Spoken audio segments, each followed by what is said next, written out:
Because if we begin to focus on that area, something that is causing real harm and devastation to our communities, we might uncover the truth. And the truth is that this is all by Democrat design. Our inner cities are all by Democrat design. Like Chicago, like Baltimore, and like Detroit, they have been run by Democrats for decades. We have been made to believe that the conditions in our cities are normal. We're supposed to turn a blind eye to the corruption, to the crime, to the gangs, and instead focus on what our media deems of more importance. We are instead told that we should be focusing on white people. We're supposed to be reactive and angry and fearful about white supremacy, when in fact, it is liberal supremacy that is harming our communities.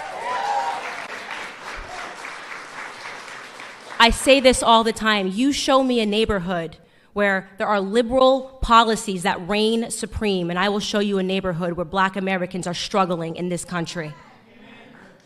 For decades, we have been disrespected by the Democrats.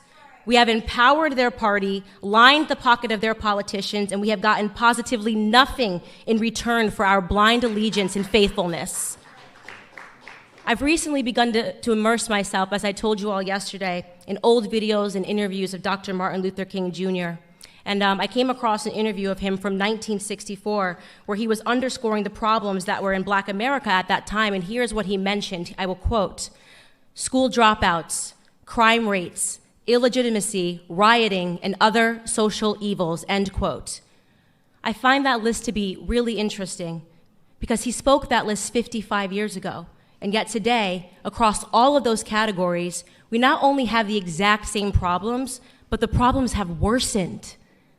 How is that possible? How is that possible in a society that has experienced so much social progress that we are seeing a decline in the Black community? The statistics of illegitimacy, crime rates, and illiteracy have worsened since the time of segregation and Jim Crow. In that same interview, Dr. King said something that I thought was timeless. He said, "It is both socially and morally suicidal to continue a pattern of deploring effects while failing to come to grip with its causes."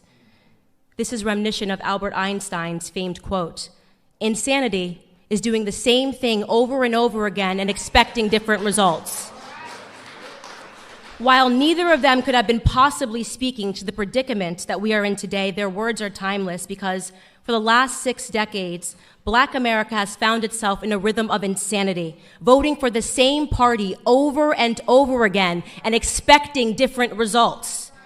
It is, in my opinion, both socially and morally suicidal that we continue this pattern. Democrats have looked at us in the face and they have sold us worthlessness. They have told us that we cannot, that we need more government assistance, more handouts. We handed them power, and in return, they further diminished our sense of pride, the most important thing that we had, our sense of pride. We allowed their governments to victimize us through the expansion of welfare policies. We allowed them, most importantly, to remove the fathers from our homes, removing the backbone of our families. They knew, the Democrats knew, that without stable households, our children would pursue that paternity elsewhere. They knew that our children would run to the streets. They knew that our youth would grow up and begin to mirror themselves after rappers and basketball players rather than men of high intellect and values and more attainable goals.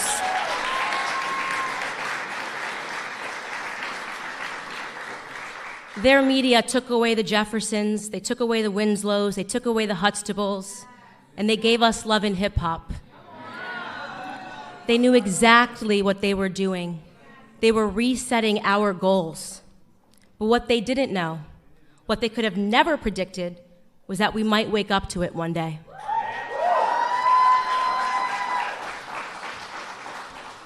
In 2015, when a man with crazy hair and a beautiful wife came down the escalator at Trump Tower,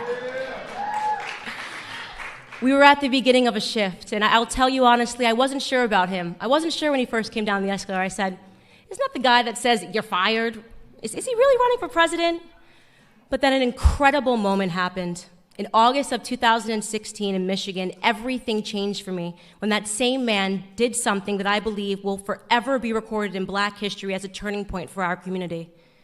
That Republican candidate got on stage, he boldly looked Black America straight in the face, and he asked us, "What do you have to lose?"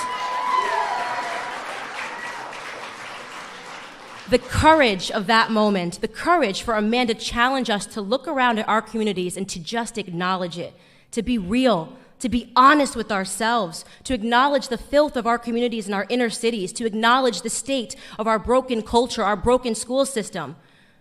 He forced us to stop accepting excuses.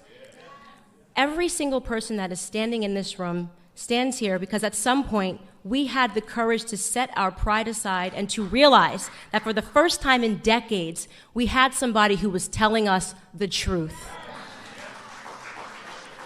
And he just kept on telling it all around the country, dropping bars. Honestly, Trump might be my favorite rapper right now. My favorite moment of his campaign was he said, "Only Rosie O'Donnell, only Rosie O'Donnell." Only our 45th president, Donald J. Trump, and I'm going to tell you what I love about him. I get that question all the time, Candace. What do you love about Donald Trump?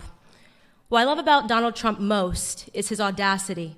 The audacity that it took to stand up and look Black America in the eye. The audacity that it takes to call out these crooked Black Democrat politicians that have received billions in aid from our government and effectively stolen it from the struggling cities that they represent. The audacity to call out Elijah Cummings, the audacity to call out Maxine Waters, who lives, by the way, in a $6 million home outside of her own district. President Donald Trump has both the spine and the audacity to save Black America. It takes a lot of guts, and we all know this. When you wake up as a Black American and you realize the truth and you have the courage to speak out about it, the racist leftist media will attack you. CNN is a racist network, in my opinion. I've watched them over the past year sanction the violence of Antifa against Black conservatives. They have referred to all of us last year in this same exact room. CNN referred to all of us as paid puppets. They said we were paid to be in this room because they cannot fathom that we would ever have the courage to stand up and to tell them no more. No more victim narrative, CNN. No more victim narrative, MSNBC.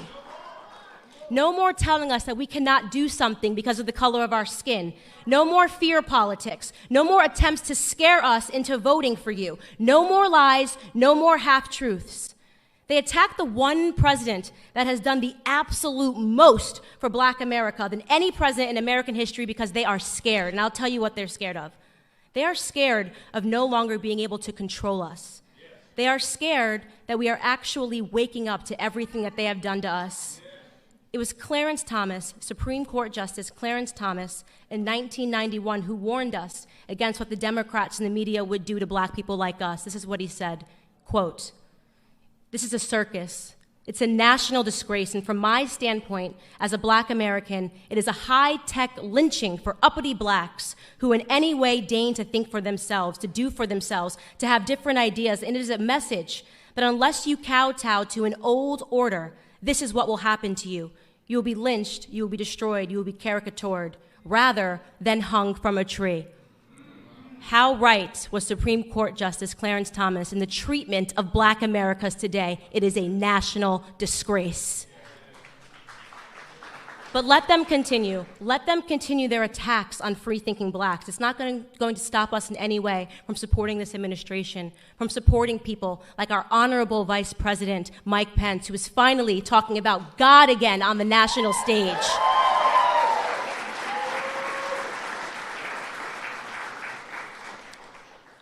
President Trump views us as Americans. And the answer, of course, to that question is that we had absolutely nothing to lose from taking a chance on him, and now we're winning. We want Trump. We want the victor narrative.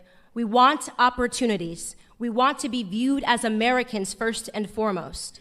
And you know, I rarely give him credit, but maybe Former President Barack Obama said it best in his Harvard Law School paper when he wrote, "The American dream is to be like Donald Trump."